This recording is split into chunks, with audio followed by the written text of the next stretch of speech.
Bem-vindos a mais um episódio de Todos os Sentidos, o podcast do Hospital de Olhos de Pernambuco.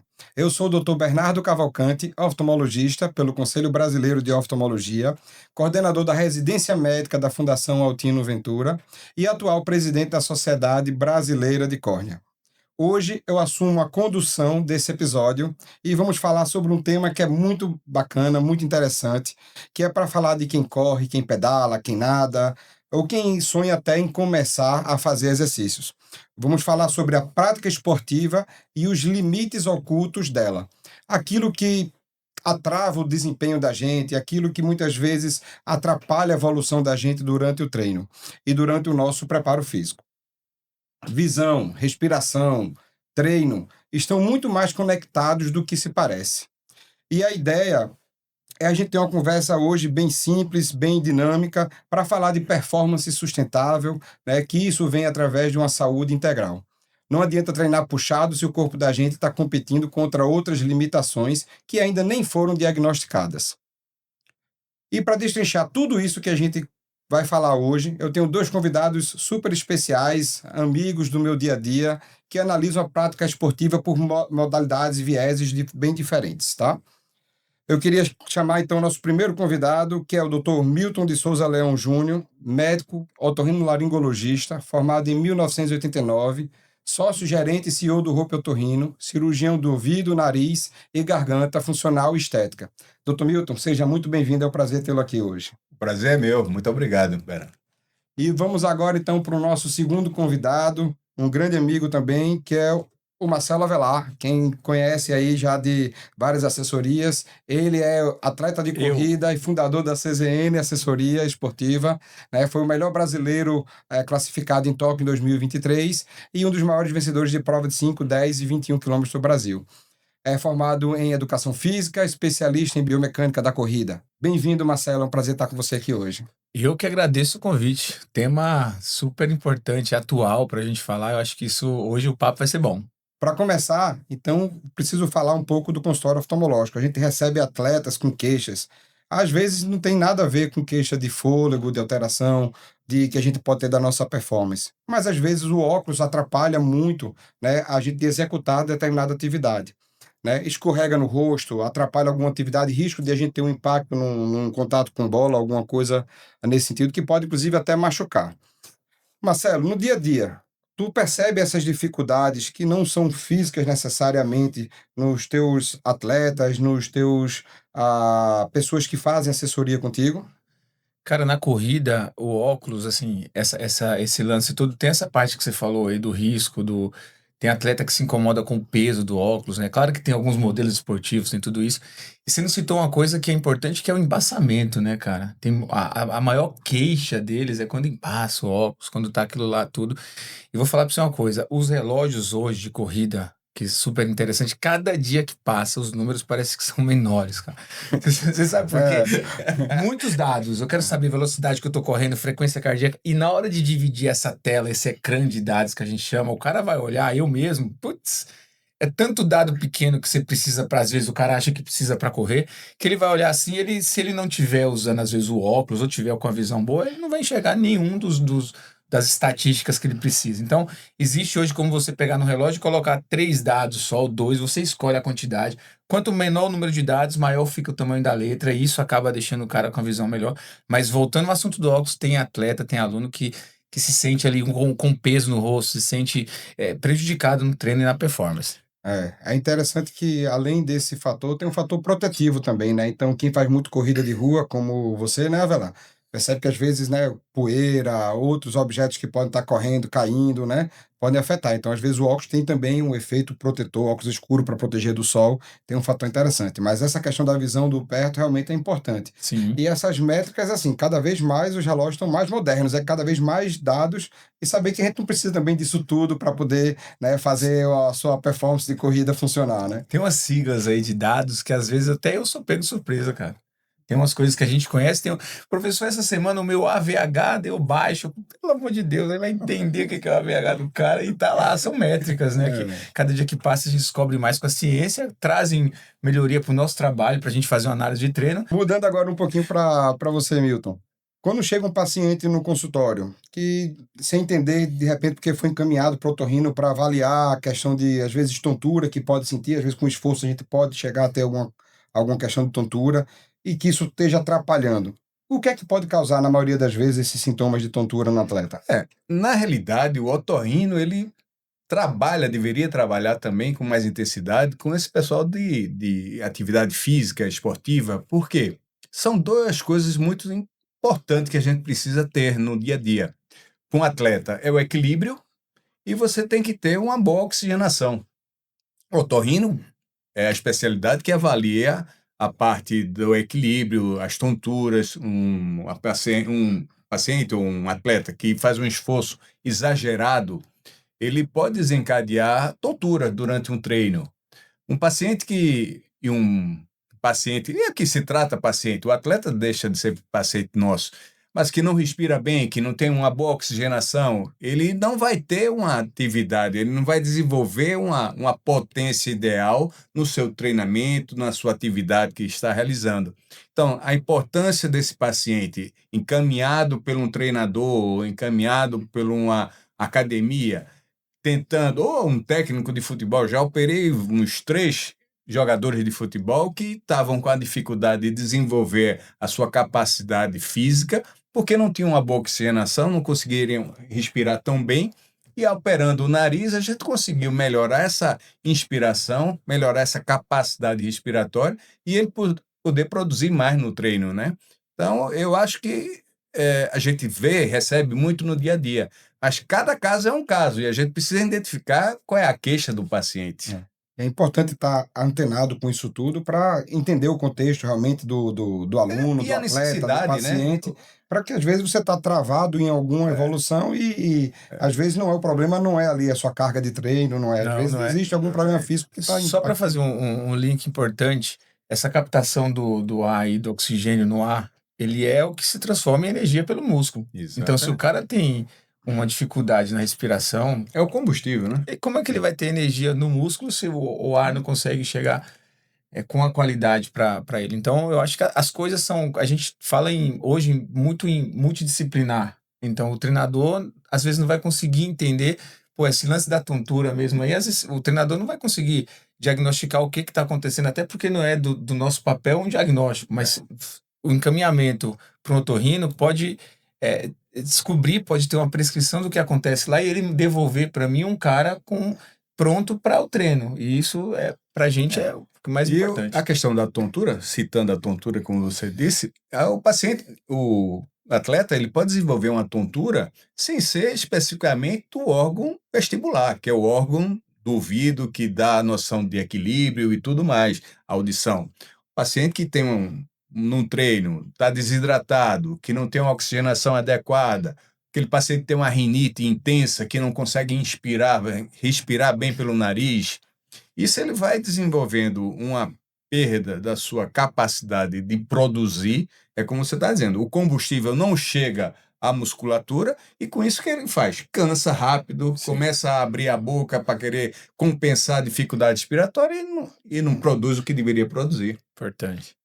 Então, entrando um pouquinho desse contexto aí sobre equilíbrio, né? Quer dizer, enxergar também tem a ver muito com essa parte de equilíbrio, né? Tem a ver também com a nossa segurança, né? Então, se a gente está aí correndo na rua, enxergar bem, ver os obstáculos que estão à frente, é muito importante para que a gente tenha uma prática saudável e segura, né? Então, a visão também dá ao corpo a referência de espaço, profundidade e velocidade, né? E que ela precisa se mover com confiança. Eu preciso ter aquela pessoa preparada para poder estar enxergando tudo. Quando a gente tem uma falha dessa referência, né? Então, quando a gente perde um pouco dessa nossa visão periférica, a gente tem dificuldade, às vezes, de perceber realmente os desafios aí da prática esportiva. E o corpo pode perder o equilíbrio e a coordenação. E aí, consequentemente, levar a quedas e outras tipos de traumas que não são realmente o que a gente tenta evitar como médico, né? Numa prática legal do esporte que a gente pode ter. Marcelo, na tua experiência, treinando corredores, né, que usa muito essa parte, quanto é que você percebe que existe de dependência mesmo do uso do óculos? Assim, o pessoal, hoje a galera que tem grau, corre sem óculos. Cara, você vê um comentário importante isso aí. Você sabe que tem artigo científico hoje que já mostra que a descarga de adrenalina no pré-prova ou pré-treino, ele tem uma dilatação da pupila. Me corrija aí, se eu É isso tiver mesmo, é errado. isso mesmo. E aí, cara, a visão do cara na hora da largada de uma corrida já fica comprometida. Ó, pra você ver como que é engraçada a história. Existem relatos de corredores que eles falam assim, Avelar, na hora que eu fui largar, cara, não enxergava nada. A minha visão tava ali distorcida, eu não via quem tava do meu lado. A minha adrenalina subiu. Eu senti que a adrenalina subiu. E a adrenalina tem a ver com a dilatação da pupila. Então, às vezes o cara chega no treino ou chega na prova já com essa sensação de não enxergar bem no começo ali. O uso do óculos hoje, dentro da prática do exercício físico, para a gente, para a corrida, ela cada vez mais é necessária. Claro que existem aí meios que você sabe melhor que eu de corretivos, de não usar o Lente de óculos, contato, lente alguma de coisa, né? contato e tal, que facilitam isso, mas a cada dia que passa a gente percebe que a questão de segurança, de obstáculo, de ultrapassar uma pessoa, de percurso, de sinalização de percurso, uma coisa que parece simples. A visão periférica, né? Às vezes uma coisa que parece simples, o cara tem uma placa, hoje tem percurso de 5 e 10, 5 para a esquerda, 10 para a direita, o cara chega e pai, pô, Vai pro de 5, vai pro de 5 que é mais tranquilo. Vai pro de 5 Saiu. mais tranquilo. Se ele estiver querendo dar um migué, o cara tá inscrito nos 10, pega a placa errada. É claro que chega às vezes a parecer absurdo, mas existem sim. As pessoas vão se confundir, trombar uma na outra, tal. Na rua tem obstáculo natural, então hoje em dia a gente realmente sabe da necessidade, da importância de. Isso é, inclusive, um dos motivos porque hoje a gente tem realmente várias possibilidades de correção de cirurgia, né, para corrigir a questão do grau mesmo e tornar essa prática de uma maneira muito mais segura e leve, né? Então, lente de contato é uma alternativa, né? Principalmente para aqueles esportes que não têm contato com água e que a gente não vai ter um risco maior de contaminação, mas a cirurgia refrativa hoje pode corrigir miopia, hipermetropia, presbiopia. Então, assim, existe uma infinidade de possibilidades que a gente pode dar ao atleta a confiança dele estar fazendo uma Com atividade certeza. com segurança, né? E desmistificar muito isso, porque as pessoas acham que às vezes fazem cirurgia dessa, eu fiz uma cirurgia, agora eu não posso mais treinar, eu não tenho que ter tempo. Eu já tive um paciente que estava em ciclo de maratona para fazer a maratona do Rio, e ele chegou para mim, ó, tenho 45 dias, eu não posso interromper meu ciclo porque eu estou no final do ciclo. Eu digo, ó, me deu uma semana. Ele fez a cirurgia, fez os cuidados pós-operatórios, cirurgia refrativa, uma cirurgia altamente eficaz, eficiente, e dá a gente a capacidade realmente de dar a ele a possibilidade de fazer. Fez a corrida tranquila. Isso que foi muito diferente de ter que estar com óculos pendente pra sair. Acho que foi o paciente, não fui eu não. Não, mas até eu vou querer essa cirurgia também, bicho. E aí, Milton, a gente falou um pouquinho sobre tontura, essa parte. A gente consegue diferenciar? Existe algum sinal, por exemplo, que a gente poderia dar de que aquela tontura não é pelo excesso do exercício físico, aquilo ali está relacionado mais a um problema vestibular, por exemplo, as síndromes vestibulares, como é que elas... Veja, eu acho que todo paciente, como todo, independente se é atleta ou não, iniciante ou de alta performance, a gente precisa fazer uma anamnese muito bem feita. Eu acho que em medicina, a melhor coisa que se chama, numa primeira consulta ou num tratamento, se chama anamnese. É conversar com o paciente. A gente vai conversar, tentar diagnosticar a queixa, essa tontura é ao levantar da cama, essa tontura é fazer após muito esforço, essa tontura é no final de uma corrida que está desidratado, essa tontura é que o cara está tomando uma medicação e que perdeu a medicação, diminuiu a medicação e se interferiu. Então, a anamnese, a conversa, e aí, claro, precisamos realizar alguns exames específicos que vão avaliar, no caso da tontura, qual a razão dessa queixa. Inicialmente, a audiometria, fazendo toda a avaliação auditiva, fazer os exames que vão avaliar a questão do labirinto, que são os exames autoneurológicos, a posturografia, o VRIT, o VEMP, todos esses exames nós temos lá no ROPE e podemos realizar em qualquer paciente, criança, adulto, idoso, sem problema nenhum. Mas, claro, existem outros fatores que podem desencadear uma tontura. Passar desses exames não diagnosticado, partimos para outros meios. É aquele paciente que pode desencadear a tontura por uma questão de coluna cervical, a questão do VPPB, que é quando o paciente se levanta rápido e tem as tonturas. É o paciente que tem uma interação medicamentosa que pode desencadear a tontura. É aquele paciente que não respira bem, que ao esforço físico ele vai ter uma baixa oxigenação e com isso ter tontura. Então, a importância é conversar, é pegar, abraçar esse paciente, levá-lo para o seu lado e a gente tentar diagnosticar. E diagnosticando, o tratamento é sempre mais fácil. Avela, é comum de ver no dia a dia?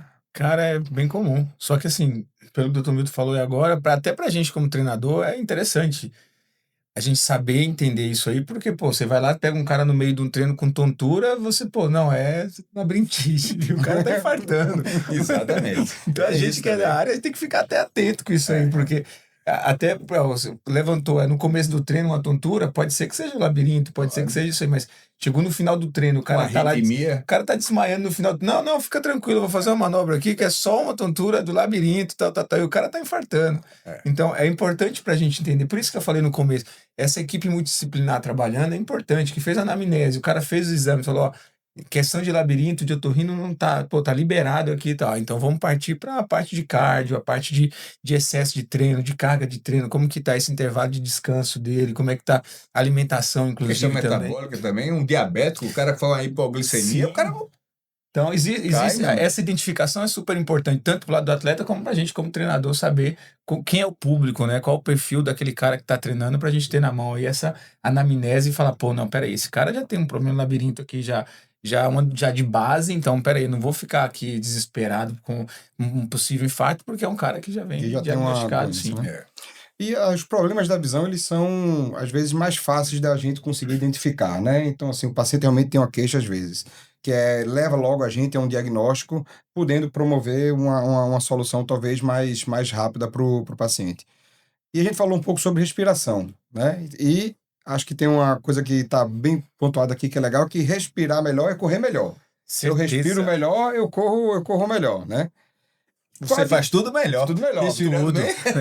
Qual é a diferença entre você respirar pelo nariz e pela boca? O que é que isso repercute para a gente, Milton? O principal, respirar pelo nariz faz com que o ar seja aquecido, umedecido e filtrado. A partir desse momento que o ar está entrando pelo nariz, teu cérebro está identificando essas mucosa do nariz, ela tem os sensores, as terminações nervosas que identificam e dão a informação ao cérebro que você está precisando inspirar. Quando você faz a respiração bucal, é uma respiração de suplência. Você vai agregar algo mais à tua capacidade respiratória. Então, é importantíssimo respirar pelo nariz. Agora, aí você tem associado, o cara tem uma rinite, o nariz congestionado, um desvio do septo nasal, uma polipose nasal, uma sinusite de repetição.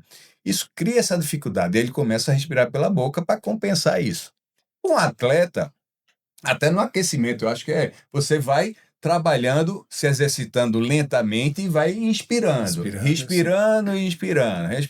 E isso, se você não faz isso, já começa com a boca resseca.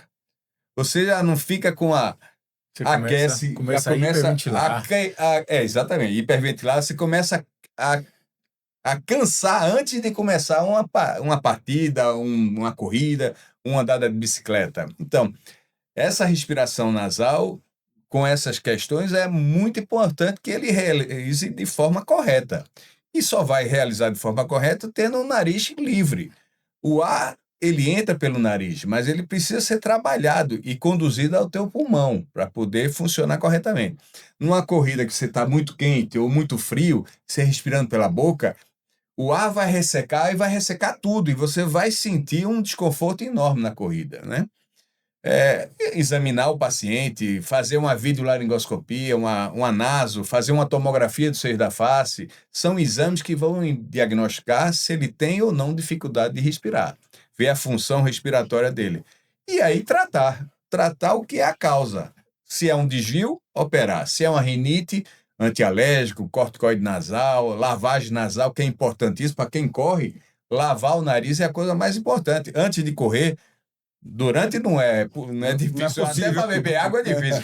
Mas após a corrida, fazer uma lavagem nasal, isso, uma nebulização com um soro fisiológico, isso hidrata a mucosa nasal, ajuda muito. Eu acho que é importante. Você sabe, eu ensino para os meus alunos sempre um exercício, vou até falar para você fazer. Que é assim, eu falo, o professor, a dúvida deles, como é que eu respiro na corrida, né? Porque tem uns caras hoje que vendem aí como respirar na corrida. É muito assim, respirar na corrida é igual respirar. É muito besta, né? E o cara vende. O cara vende. Mas é Como difícil, respirar? pô. Não, respirar na Cara. corrida é igual respirar. Tem o besta que compra. E a pessoa fala assim, ó, Avelar, como eu respiro na corrida? É igual você respira em casa, andando, é respirar. E aí eu criei uma coisa assim, que eu falo assim, você cheira uma flor e sopra uma vela. E aí, quando você estiver correndo, pense nisso na cabeça. E aí, cheira uma flor e sopra uma vela. Cheira uma flor e sopra uma vela. E aí a gente vê nesse princípio de fazer a entrada do ar nasal. Isso E por que essa expiração pela boca ela é importante? Porque ela faz. Porque, veja, na expiração, você vai ter um certo. Na corrida, a vasodilatação, um bloqueio maior na passagem pelo nariz. Para entrar, o fluxo é mais fácil entrar, para sair é mais difícil. Sim. Então, ao escapulir, ou ao soltar o ar pela boca, você está encurtando uma ação. Você bota para fora e você já pode automaticamente inspirar para poder dar sequência. E com isso você está oxigenando todo o teu organismo. O desvio do septo nasal, a rinite hipertrófica, já é um bloqueio natural. Então, na inspiração já tem dificuldade. E na expiração é que piora. Aí ele não sai. Então, você vai ficar preso, não vai ter a sanfona. Imagine que teu pulmão é uma sanfona. Ela abre e fecha e o som faz nesse movimento. Se você não consegue expandir corretamente, você vai ter um som curto. Você vai ter uma inspiração curta. Você não vai ter capacidade de oxigenação adequada. E quando Milton, que vale a pena investigar isso mais? Então, assim, você tem aquele paciente que tem uma rinite já crônica, ele já está acostumado, a vida toda ele foi aquele paciente que nunca respirou bem. E, assim, quando é que é o momento que você vai, tipo assim, ó, realmente tu tem que tratar isso antes de fazer atividade, ou trata concomitantemente a própria exercício? Como é que... Veja, como a Vela disse, vai chegar alguém para querer fazer um treino com ele, ou com um personal, ou na academia, aí o cara vamos fazer uma corrida de esteira. Aí o cara vai correr 15 minutos, o cara corre 2 minutos. Tem alguma coisa errada. Aí você manda ele fazer, não, vamos dar uma corridazinha, vamos aqui um circuito, vamos curtozinho, agachar, levantar, não sei o que, aí o cara cansou. Alguma coisa. Ou então, aquele atleta que já está acostumado e que de uma hora para outra, vamos dizer assim, a performance dele não acontece como ele deveria acontecer. A gente consegue identificar. Entendeu? A gente consegue identificar, às vezes, quando é falta de condicionamento. Por que eu estou respirando? Estou ofegante ou por que eu estou hiperventilando? Tem gente que acha que está respirando errado. Então, a gente consegue identificar quando é falta de condicionamento ou quando pode ser patológico. Exatamente. Então, no caso desse, o cara começou o exercício e ele já está hiperventilando, ele já está com aquela sensação que já está morrendo afogado. Então, provavelmente não é... Você vai perceber, a frequência cardíaca dele baixa. Então, pô, não é... Se a frequência cardíaca sobe, a respiração fica ofegante, a gente tem um pressuposto que o condicionamento dele não está adequado. Mas a frequência cardíaca dele baixa de uma caminhada e a respiração começa a ficar desse jeito, aí sim é detectada talvez uma patologia para ser tratada. A gente falou um pouquinho de alguns hábitos que são saudáveis, como você falou da lavagem do nariz. Existe mais alguma outra dica? Como é que é feita essa lavagem? Como é que o pessoal pode fazer isso? São os caras que fazem na prova, sabe? No meio da prova. Vai dizer que você nunca viu. Pelo amor de Deus. Não, o que acontece? Os caras que... Eu não sei.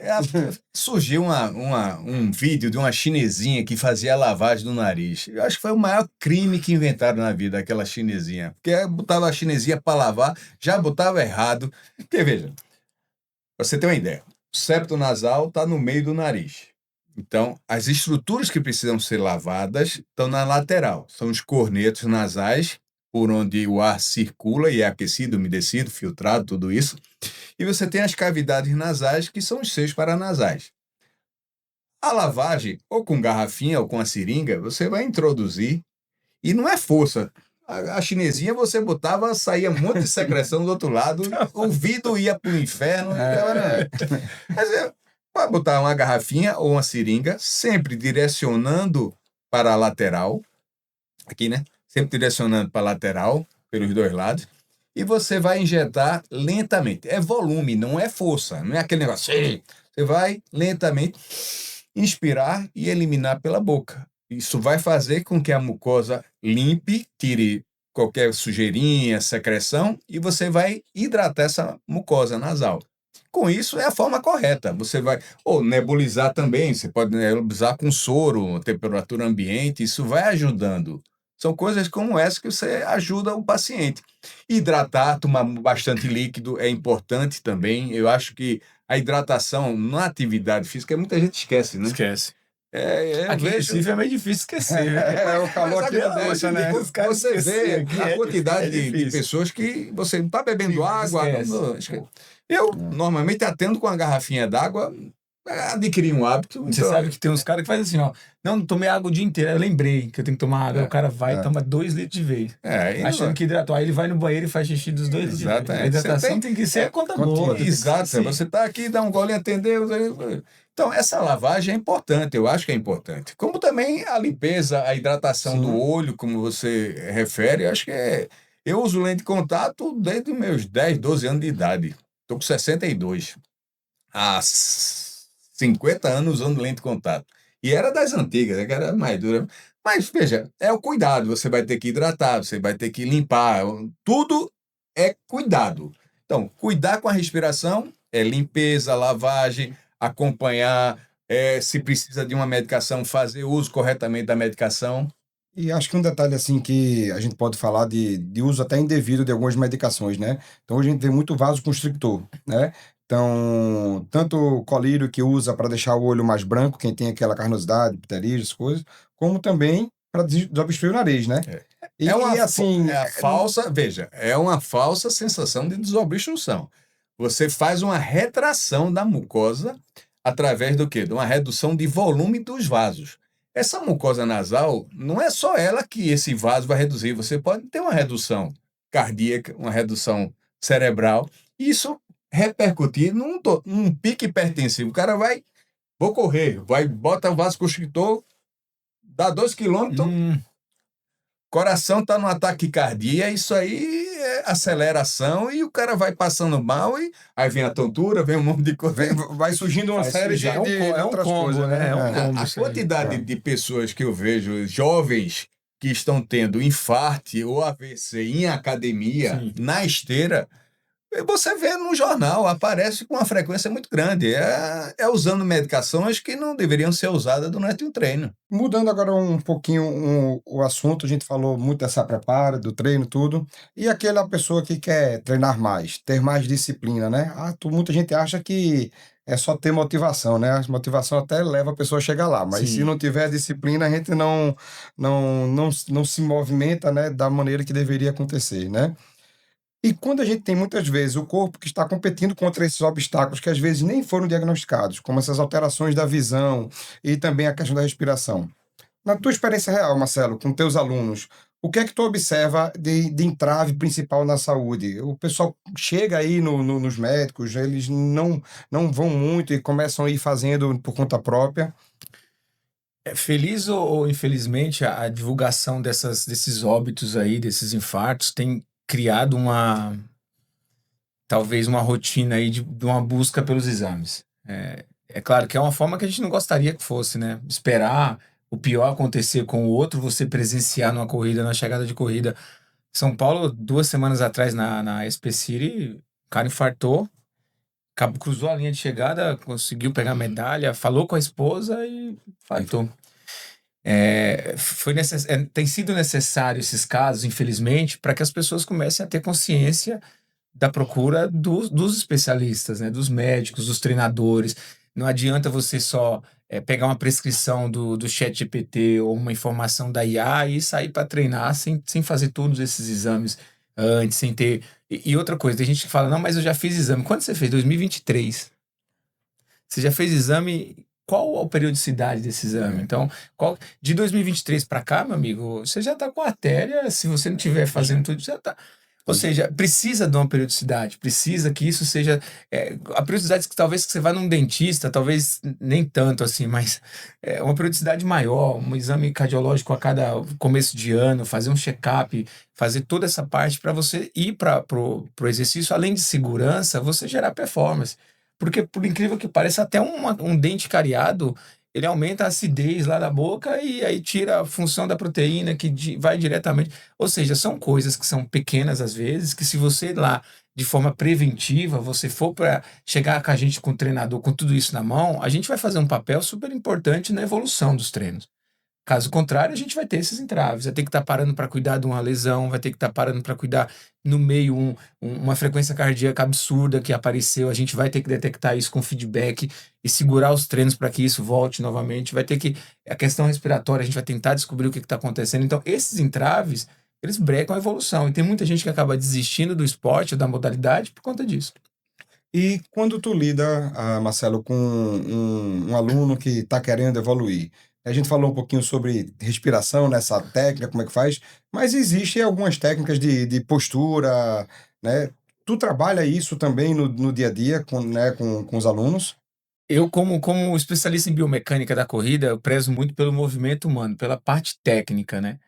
Então, a parte técnica da corrida, eu sempre falo assim, não existe uma forma correta de correr, porque cada um traz uma bagagem da infância. Um jogaram basquete, outro jogou tênis, cada um vai trazer um gesto. Só que existem as formas erradas de correr que a gente pode atenuar com a técnica. Então, existem exercícios educativos de corrida que a gente faz posturais, de como aterrissar, como impulsionar, como você usar o chão a seu favor, de dar um toque no chão e jogar o chão para trás, um movimento de braço exagerado, que você pode. O cara tá correndo assim, tá levantando o braço demais, isso é um gasto de energia que pode ser evitado. Então, não existe a forma correta de correr, a forma perfeita de correr, mas existe a forma que a gente pode diminuir os erros e isso vai diretamente na performance. Então, para a gente hoje, a parte técnica da corrida é tão importante quanto o treinamento aeróbio, quanto o treinamento de fortalecimento, ele faz parte, sim, da rotina. Então, eu sempre sugiro para os alunos colocarem a parte técnica pelo menos uma vez a cada 15 dias. De frente para um espelho, analisar a postura, o umbigo para dentro, toda essa parte facilita a respiração, essa parte de postura vai mudar muito. Para você ter uma ideia, o cara quando não tem uma postura adequada de corrida, que ele corre assim, automaticamente ele já faz isso, ó. Ele já comprime a traqueia aqui. Aí vem a parte. O cara tá correndo, mas eu não tô respirando direito. Meu filho, olha as suas costas como é que tá. Você tá caindo em cima da coisa, você tá com o quadril. Aí o cara arruma o quadril, arruma as costas. Nossa, minha respiração melhorou. Não é que você foi lá no torrino, você arrumou uma postura na corrida. Então, tudo isso é um trabalho multidisciplinar. E é aí que entra a força do olhar o atleta como um todo, né? Não adianta corrigir só a visão ou só a respiração isoladamente, né? O objetivo deve ser de performance, qualidade de vida, com total liberdade e saúde, né? Na prática de vocês, como é que funciona essa ponte entre referência e contra-referência, entre médicos e como é que vocês trabalham isso no dia a dia de vocês? Começa aí, meu tio. Então, é lá, cara. Mas é o seguinte, eu tenho, normalmente, eu acho que deveria ter uma relação maior. Mas eu acho que também porque em clubes você já tem a equipe médica formada, então há uma tendência do responsável médico pela equipe induzir ou conduzir ele para algum especialista. Mas eu recebo muito no dia a dia. Tenho recebido bastante o pessoal juvenil de futebol de salão, o pessoal que joga vôlei, atleta que tem até está jogando no Flamengo, que eu operei o nariz dele, que ele era sub-17, já está crescendo aí, já é um atleta, um lateral, corredor danado, que o bicho corre, mas estava com a dificuldade. Tá vendo aí? impressionante, O nariz, cara. corredor, rapaz, mas ele dizia, tio, que é filho do amigo, tio, eu não estou conseguindo desenvolver, o técnico está reclamando de mim. Aí quando fui ver, era um desvio enorme. Operou. Aí ele voltou pro Rio, aí eu disse, me encontrei com ele no final do ano, eu disse, e aí? Oxe, é outra coisa agora. Meu amigo é correndo, e o cara vai atrás de mim, não chega, e eu... Aí você vê, um futebol de salão, que você tem que ter aquele toque-toque. Se você não respira bem, você perde a bola, você perde o gol, você perde qualquer coisa. Aí, atleta, o grande problema é o atleta que faz artes marciais. O cara jiu-jitsu, você mais o quê? Você opera o nariz aí faz. Eu bati de novo. Aí você tem são outros problemas, né? Mas eu acho que é isso que vê lá, a indicação. Diagnosticou no sentido de visualizar o que o paciente, que o atleta está faltando a necessidade.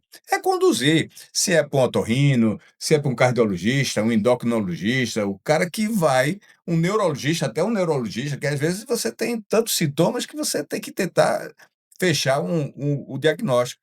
Mas eu acho que é isso, essa interação é importante. Você tem que ver o atleta, não é só como perna e braço, não. É que o cara tem a cabeça, o sentimento. Às vezes o cara tá com a depressão, você tem que mandar pro cara para um psiquiatra para poder mexer com a cabeça daquele cara e melhorar a atividade dele, né? A gente tem se aproximado muito das outras áreas, né? Dos outros profissionais. Se o cara, você passa um treino, prescreve, o cara não se alimenta bem, já era o seu treino. Se o cara se alimenta bem, mas não descansa bem, ou então tá com problema de depressão, tá com problema família que tem que ser tratado com um psicólogo, ele não vai desenvolver o treino. Então, as equipes hoje multidisciplinares, o fisioterapeuta, pô, o cara se machucou, eu não tenho na mão como tratar aquele cara. Então, o fisioterapeuta manda um áudio para mim, fala o que ele acha, aí eu já troco, a gente discorre um pouquinho e tal. Então, a aproximação dos profissionais em prol do atleta, como o Dr. Milton falou, não é enxergar o cara somente na sua prática ali livre, pernas e braços que se movimentam. A gente tem que pensar num contexto de um ser humano que tem um sentimento, que tem família, que tem trabalho. O cara tem cobrança no trabalho dele, tem do chefe e tal. Aí chega lá para mim para treinar. O cara tem lá 4 tiros de 1.000. O cara já foi cobrado o dia inteiro do chefe dele no trabalho da família. O cara quer chegar lá e o cara quer. Aí eu chego pro no primeiro grito tudo corre, aí o cara. Hoje eu quero mais 4 de 1.000. O cara vai olhar pra minha cara e falar: peraí, meu amigo, deixa eu te falar. Pô, eu vim pra cá hoje com um exercício. Pra relaxar. Aí o treinador tem que ter o tato de, pô, sentir o que o cara, que tá rolando e falar: ó, deixa eu te falar uma coisa. Em vez de 4 de 1.000, hoje eu quero que você corra livre. Vira o relógio para baixo, vai dar um trotezinho. Pô, ali é o remédio que o cara precisava. Então, esse tato do treinador e esse lidar com as outras profissionais é o que faz formar o contexto aí de uma diferença de saúde total. E a visão não é muito diferente disso não, né? Já teve alguns, inclusive de avaliação de performance, até de jogador de futebol que a gente estava falando, né, aqui antes, né? Então, tinha uma história bem interessante, um jogador que eu acho que era do Atlético Mineiro. Eu acho que ele era lateral, jogava pela direita, e toda vez vinha alguém da esquerda, roubava a bola dele, roubava a bola dele. O cara não tinha campo de visão no lado esquerdo, então ele não via a Vai chegar. Aí tiveram que trocar ele de posição, trocou, o cara desenvolveu bastante. Aqui não vai chegar ninguém do teu lado, porque já tá lateral. Só o bandeirinha. Tu joga ali do lado que vai ser melhor. Mas você vê como às vezes essa avaliação, né, de um atleta realmente de alta performance, ele requer muito mais do que a avaliação apenas do cardiologista, às vezes do ortopedista, né? Então, assim, nos mínimos detalhes vai fazer com que a gente possa ter uma evolução melhor, né? Então, estamos chegando aqui ao fim desse episódio, né? Para fechar, eu queria pedir uma recomendação prática para quem está ouvindo a gente aqui no podcast.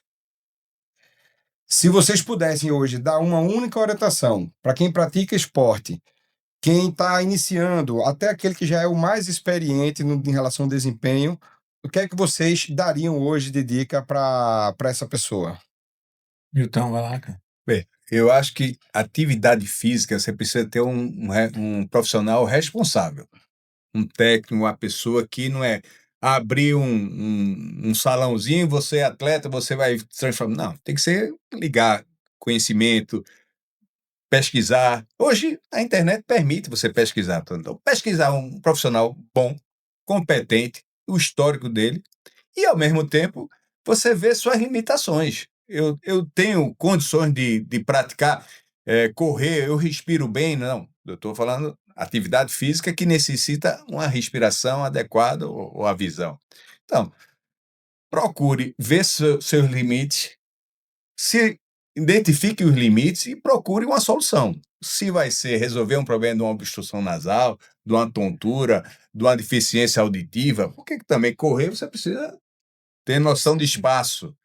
E a partir desse momento, você identificando as suas necessidades, correr atrás, resolver o problema e se tornar um atleta aí futuro. Eu sempre falo que o feito é melhor que o perfeito. E o corredor hoje, o atleta amador, ele às vezes se cobra muito, cara, porque a gente tem um volume muito grande de informação de não sei quem foi melhor que o outro, que para ser maratonista você tem que correr uma major, para ser corredor você tem que fazer sub 3. E aí essa massa vai tentando empurrar para você alguma coisa que talvez não seja o seu caso, como o Dr. Milton falou. Você tem que tentar se encaixar naquilo que te faz bem. Se não for a corrida, procure um tênis, um basquete. O movimento é a arte da cura. E aí, a partir desse momento que você tem isso na cabeça, que se você se movimentar, o seu pilar chamado saúde vai estar tratado, as outras coisas com certeza começam a acontecer na sua vida de forma natural. Sem pressão, sem que alguém imponha para você que você tem que ser um corredor, que você tem que ser rápido, cada um na sua velocidade, na sua distância. E assim, acho que é o principal para a nossa vida, é isso aí.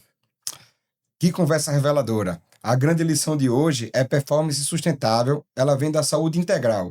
Não é sobre treino e força de vontade, é sobre dar ao corpo as condições certas para a gente enxergar bem, respirar bem e se mover sem barreiras.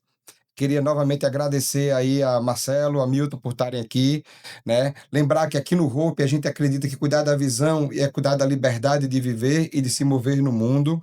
E queria que vocês fizessem aí uma palavra aí de encerramento para a gente concluir o nosso podcast de hoje. Vai lá, Milton. Rapaz, correr é bem, jogar tênis é bom. Agora, conviver com as pessoas que você gosta no seu dia a dia, se é numa atividade física, se é numa mesa de um bar, o que for. Eu acho que a pessoa precisa hoje em dia, as pessoas precisam de hoje em dia, é que a cabeça esteja boa. E isso, para se desenvolver, precisa que o organismo esteja bom. E a partir disso, corpo bom, mente sã. E aí, procure. Vá correr, vá para uma praia, vá ver o mundo só pela janela de um carro ou de um avião. O importante é que você se sinta bem e que viva bem. Porque a vida é curta, como uma corrida de tiro curto. Mas a vida pode ser longa, dependendo de como a gente vai caminhando e respirando nessa corrida. Cara jogou a responsabilidade. O cara filosofou, né? Onde é que aperta pra encerrar aqui, sabe, no chão? O cara filosofou. O cara falou tudo. A vida é um equilíbrio, cara. Não dá pra o cara viver nos extremos da coisa. Tipo, só porque eu corro, eu não vou beber. Só porque eu sou atleta, eu não vou comer um docinho. A vida é um equilíbrio. É isso. É você fazer aquilo que te faz. Acho que o conceito de qualidade de vida, acho que mudou muito. Agora o Milton acabou de mudar mais ainda esse conceito. Agora ele criou aí vários conceitos melhores. Qualidade de vida é isso, cara. É fazer aquilo que te faz bem. É claro que com responsabilidade e equilíbrio. Pô, se hoje eu vou praticar um exercício, eu vou tomar um choppzinho só, mas peraí, se eu vou comer um docinho só, mas eu vou correr um pouco mais.